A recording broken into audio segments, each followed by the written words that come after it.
Hi Scorpio, welcome back. So this is a bonus month of May general energy reading.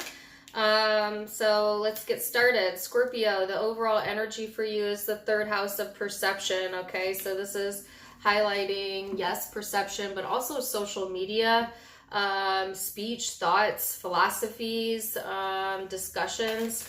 I feel like that's all being highlighted for you, like I said, in the month of May for whatever reason. So just remember that perception, especially on social media, is not always connected with the reality of a situation. Okay, so don't get it twisted, right? Be very discerning, right, with what you allow into your energy via social media or the internet for some of you.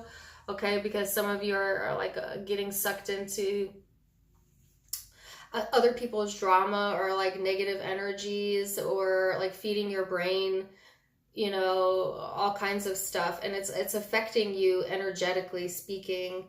And so you just really want to be cautious of that. Maybe take a time out if you need to take a time out. You know, because the truth is the reality is never really online. The reality is right, like right here and now, right? Like what's reality is what's happening right now. And I think some of you are trying to shift your focus into like the present day and what you can physically touch and what seems practical. And I got a very practical vibe in your Sunday weekly reading, so that totally makes sense to see that again. Okay, but you know, Scorpio, I think that it's okay. You know, it's okay to take a break, to take a rest, to let your mind take a breather. You know, I think at the core of the energy in May, there's cooperation here. So I do feel like you have people that want to support you or that are supportive of you, you know, as long as you're cooperative in return to them, okay? I think that there's some healing energy going on here as well, okay? There's a shift in perception towards one connection in particular going on in May, and it might be quite enlightening for you, okay? You might be getting messages from spirit in your dreams or when you're in like a dream state. So,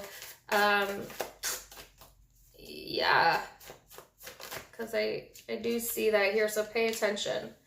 There's a lot of spiritual energy here for you, Scorpio. And, you know, it's like coming to a higher understanding of yourself and other people around you too, right? So you're getting in tune with your emotions, you know, and I also get a sense like you just don't want to be bothered. You want to be in a state of peace. You want to kind of be left alone, you know, to deal with your emotions on your own.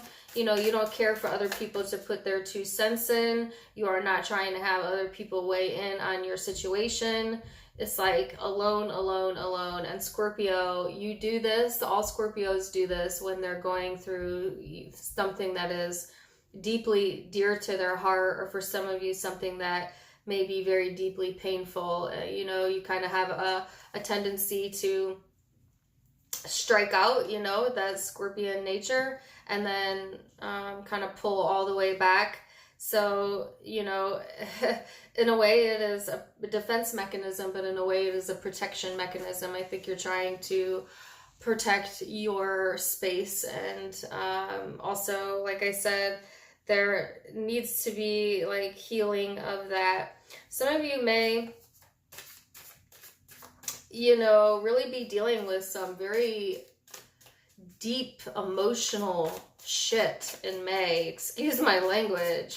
You know, that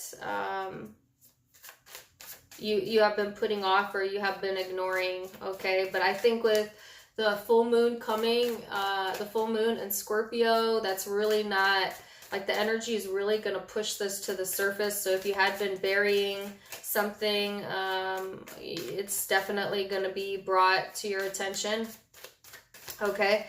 There is a chance to heal a broken heart here, okay, whether that's yours or someone else's. I do want to point that out, okay, with the Star, the King of Cups, and the Three of Swords. And I get like this sense, Scorpio, of like contemplation about like, do I want to heal that connection, or do I want to heal myself so that I can just let it go? And I think that that's a decision that you're trying to come to a conclusion with. All right. So I see a lot of contemplation here. I see, you know, a need to kind of take some alone time here to really think things over in May. And I see you like emotionally detaching. Now, others are going to perceive this as you emotionally detaching, but I actually think you're getting in touch with your emotions, but you're taking time alone to do that. And that's what's being supported here. So definitely interesting vibes here, Scorpio, and a chance to heal yourself or a connection is absolutely highlighted. So that's your quick snapshot for the month of May. I hope that you enjoyed that little bonus reading. Don't forget to check me out next week for the you versus them mid-month readings. Till next time, namaste.